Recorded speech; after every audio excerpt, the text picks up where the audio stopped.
So we go jab, cross, slip, slip, all right? At Baton Rouge, Krav Maga and kickboxing, fitness and self-defense go hand in hand. And sometimes glove in glove. But on November 5th, 2018, the experience in this gym became heart-to-heart. We finished sparring after a 2-minute round, and I walked over to get a drink of water. When I turned around, he was on the ground, like face first. And then we realized something's not right. I thought maybe he had gotten knocked out somehow or something like that. I didn't know really what had happened. Then, I go for a pulse. I don't feel anything at all. All I remember are these gray mats. I didn't feel bad. I didn't have any chest pain, tightness in my chest, nothing.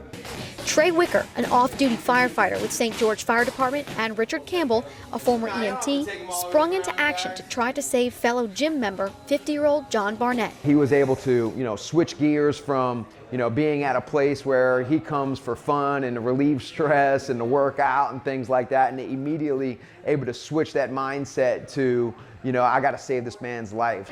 The pair conducted CPR efforts as gym owner Destin Thibodeau retrieved a safety tool he bought recently on a whim, an AED, or automated external defibrillator. Never in a million years did I actually think I was going to have to use it. And now that, I did have to use it, it's probably one of the best investments and decisions that I've ever made in this business. I found out a little while after he got on the ambulance that he actually did have a pulse by the time he got on the ambulance. How'd that feel?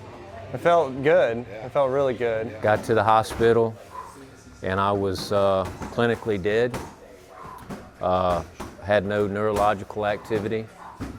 Doctors told my wife, well, I was alive at that point, but I had had a massive heart attack and 4 cardiac arrests up until that point.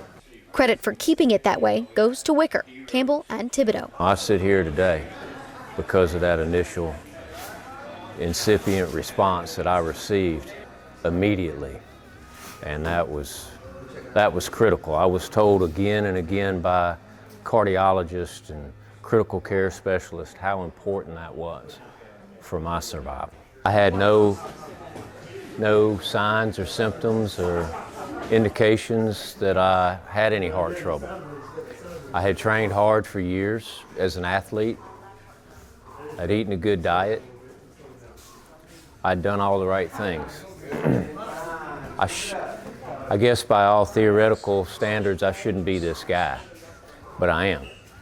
And I was just very thankful that I had people around me that stepped up, people who were trained, like Trey Wicker and Richard Campbell, and they made a choice to step up and do what they were trained to do that day. Leaders in the first responder industry say that's what Duty Calls is all about. Certainly a facility like this where you have athletics going on, you're stressing the body, there's a propensity to having these type of emergencies. So number one, I'm very grateful that this business made the investment that ultimately saved this man's life. Secondly, I think it's just what firefighters and first responders do every day. You're never off duty. At any moment, you could be with your family in a movie theater, you could be in a shopping mall and an emergency occur. And when these first responders go into action, lives are saved. This is what we do every day. Whether we like it or not, we have to do it. Sometimes there's a happy ending and sometimes there's not. Fortunately, in this case, there was a happy ending. And I think that most people, they want to be good people. They want to try to help people out whenever they can. And whatever skills you have to help people, whether it's how to change a tire on the side of the road, you help that person out with a flat tire, or someone's needing CPR and you know how to perform CPR correctly. I think that deep down inside of us, we all want to be good people and help out. I had all this fight and drive in me the whole time. And John is telling his story of being blessed by good people to anyone who will listen. And they saved my life that day. That's what happened.